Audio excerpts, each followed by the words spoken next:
I want to talk about RG3's comments and borderline rant about how the Browns are setting Shedeur Sanders up to fail. He put out a clip on Twitter from his podcast. He wrote a bit of a short story in his tweet about the whole thing. And the beginning of it, I think, is the most important part, where he said, "Let's get real, people. This is the thing nobody wants to talk about. Shedeur Sanders is in a situation where the NFL and the Cleveland Browns have set him up to sink or swim in year one. What I really mean by that is they set him up to fail." Does RG3 have stock in Shedeur Sanders on Wall Street? I've never seen someone so passionate about defending a fifth-round pick who's set up to fail. Have we ever seen that type of energy given towards another quarterback taken in day three? They were set up to fail? He's complaining that there's going to be competition for Shedeur Sanders? Also, I don't really understand how the NFL got lumped into this. I think he is still under this mindset of there was this great conspiracy and witch hunt against Shedeur Sanders, which I don't buy whatsoever, right? If a GM thought he was a good quarterback, he would have taken him, because if he is a good quarterback and they don't get him, then he may lose his job later because his team didn't get a good quarterback. It's really that simple. So where RG3 comes up with this idea of they set him up to fail, huh? No. Here's the thing that no one wants to talk about. Shedeur Sanders shot himself in the foot multiple times in the pre-draft process by acting and behaving like a quarterback who was a slam dunk to go round one, but didn't know what teams actually thought of him because he didn't get a real agent. That was his mistake. I think if he got a real agent and he learned that teams viewed him as a backup and a day two guy, then he wouldn't have shown up to the Senior Bowl to not practice but just to hang out. He wouldn't have not thrown at the NFL Combine. And all these stories of him maybe not impressing all that much in interviews, where he treated it more like, meet and greets rather than a traditional formal job interview, would have gone differently if he had a real agent and not his dad, who probably didn't want to tell him a little bit of the bad news he's hearing, or just simply didn't want to hear the bad news, or no one wanted to break the bad news to him. That's what we should be talking about here. I understand that some media members have literally been you would have thought their whole family was murdered by an axe murderer based on the reactions they've had. Now, Shedeur falling to round 5 was definitely a big surprise to everyone. So I'm not here to try and normalize it as we should have seen this coming a mile away.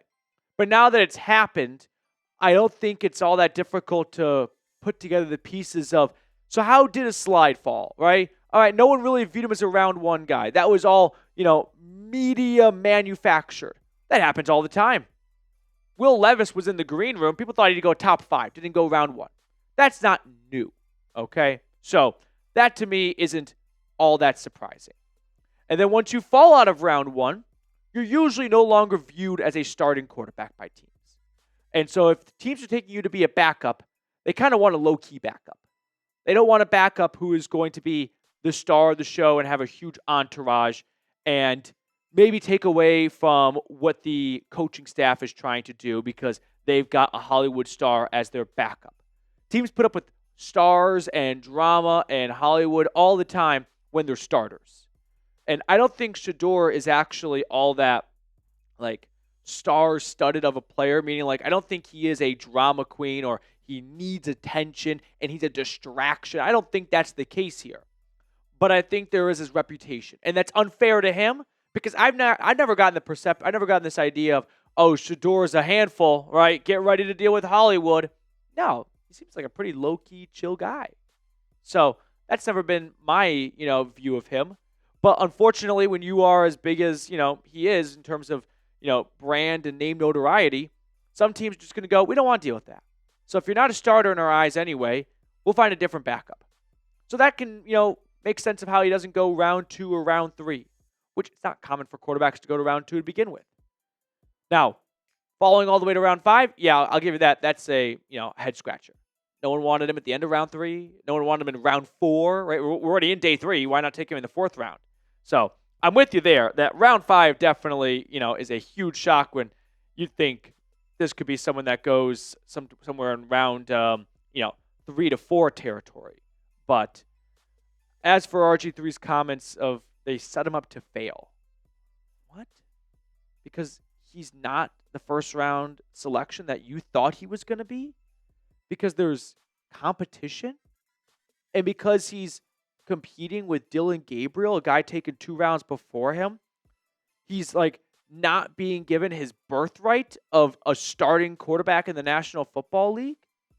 I don't understand how he's coming from this angle of Shedeur Sanders should be handed all this stuff, right? He's set up to fail. Yeah, he's set up to fail if the script writers had him down as a day 1 starting quarterback. But there's no script writers here. He went round 5 because teams didn't view him as a starting quarterback. Sorry that you did, but the decision makers didn't. And now he's just like everyone else in the NFL, competing. And I don't understand why that's such a big crime. Why was he supposed to be in the fast lane to be a starter? He wasn't viewed as a starting quarterback. If he was, then he would have gone earlier. But he wasn't. And then when you pair that with the pre-draft antics of, we didn't view you as a starter, but you're behaving like a starter, that doesn't really jive well with what we want to do in our locker room. We want guys who know their role, right? And clearly, you don't really have that understanding just yet. So we're not going to deal with that. And that's where I think it all rooted back to Shedeur Sanders. If he just knew from the start what teams thought of him because he got a real agent, things could have gone differently. The real agent could have told him, you should be working out at the Combine, at the Senior Bowl, at all this stuff, because teams are looking at you like a round 3 guy. So we need to boost that up right now. A round 3 guy that sits out of things goes to round 5. But no one told him he was viewed as a round 3 guy, because all the mock drafts had him going round 1. And I was kind of on an island. Maybe not like a deserted island, but like a smallish island. Of like, you guys want to take him 2nd overall? No. I don't think he's a first-round talent. Well, I don't think he's necessarily a bad player, but like when you take someone round 1, high expectations. And I don't think he's got the traits to meet those expectations. I want to be wrong. But I just wholeheartedly disagree with everything RG3 said. Somewhat switching, I would call switching gears. But on that same vein, just a quick look at the offseason schedule here, because it is May 9th right now, or I'm filming this on May 9th here, and rookie minicamp is underway. So let's talk about that for a moment here, because on that same vein of Shedeur Sanders and being set up to fail here, I mean, all, 7 of the Browns draft picks from this year. There were 13 UDFA signings as well. So maybe by the time this video goes out, I've already published another video about the players they had to cut to make room for those UDFA signings. But Shedeur Sanders is going to be the number 1 topic of discussion. And it's probably going to be about another week or so before people start to get a bit fatigued by it. But I can't blame anyone for talking about Shedeur Sanders and making it the focal point. I mean, one of the guys from his own, crew, entourage, whatever you want to call it, he shared this on Twitter, and it's, just a screenshot of the Browns' Instagram. You guys notice which video has the most views on it by a wide margin? Shedeur Sanders, nearly 2 million views at the time of the screenshot of him looking at his locker room. Meanwhile, the guy they took 5th overall, what's that read? Like 200,000 views? And then look at Twitter, for example. Look at the analytics. Here, the Browns' Twitter has not been biased. They've made content for every single rookie at a somewhat proportional amount. More so for the earlier guys than Shedeur's the last pick in the draft, but I guess not so proportional from that standpoint. But you look at the reach, the likes, the retweets for Mason Graham, Dillon Gabriel, and look how much it balloons up for Shedeur Sanders. My boss, James Yoder here, He always likes to tell people when they're kind of starting off as a host, learn what the fan base is interested in and play the hits. Here are the hits. So get ready, because the data and the analytics tell the content creators like myself, people like Shedeur Sanders' content. The guy has, how many likes did that read? 20,000? 29,000 likes for looking at a locker room. Okay? How about this one right here? This was just posted a few hours before I began filming this. Look at the likes he's got for just wanting to wish Kevin Stefanski a happy birthday. You think Dylan Sampson's getting 1,000 likes? No. So, yeah, I'm not surprised that you're going to see a lot of Shedeur Sanders content, because the numbers tell us people want more of this. But I bring this up because I want to leave with this thought here.